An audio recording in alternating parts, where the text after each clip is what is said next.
18 বছর ধরে শহীদ রাষ্ট্রপতি জিয়াউর রহমান, যিনি জাতীয়তাবাদী দলের জনক, তার কবর জিয়ারত আমরাও কখনো করতে পেরেছি, কখনো করতে পারিনি। আমাদেরকেও বাধা দেওয়া হয়েছে অনেক সময়। আমাদের ওইখানে নামিয়ে দেওয়া হতো, ভিতরে ঢুকতে দেওয়া হতো না, কতবার করে ভেঙে ফেলার চেষ্টা করা হয়েছে।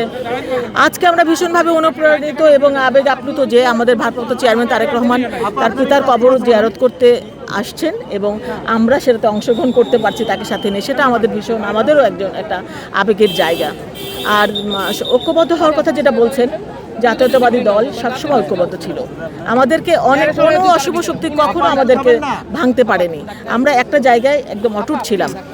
আমাদের ভারপ্রাপ্ত চেয়ারম্যান কালকে যে বক্তব্য দিয়েছেন, সারা দেশবাসীকে ঐক্যবদ্ধ থাকার কথা বলেছেন তিনি শুধু জাতীয়তাবাদী দল নয়, কারণ জাতীয়তাবাদী দল আমরা ঐক্যবদ্ধই ছিলাম, একতাবদ্ধই ছিলাম।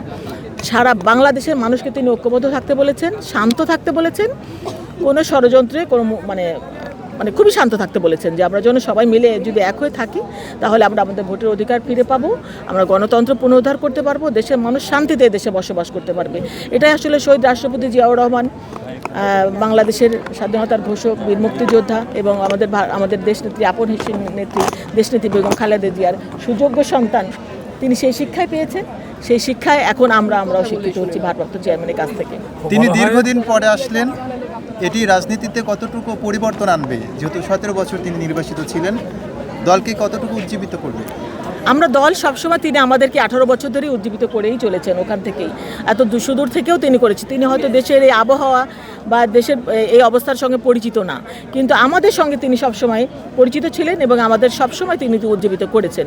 এখন তার আগমনে সারা বাংলাদেশ উজ্জীবিত হয়েছে এবং আপনাদের মিডিয়াও আমার মনে হয় উজ্জীবিত হয়েছে, কারণ তিনি কিন্তু সবসময় সবাইকে দেখেছেন। আপনার কালকে যে তিনি যে বক্তব্যটা দিলেন, তিনি কিন্তু কাউকে বিদ্বেষ করে, কাউকে কটূক্তি করে কোনো কথা বলেননি। তিনি বারবার বলেছেন যে আমরা সকলে ঐক্যবদ্ধ থাকি এবং শান্ত থাকি। যেটা সুলতানা বললো, যে তিনি বলেছেন উই হ্যাভ এ প্ল্যান, তিনি বলেছেন we have a plan for nation, we have plan for people. তো আমরা সেটাই ধরে রাখি, ইনশাআল্লাহ আমরা গণতন্ত্র পেরে পাবো।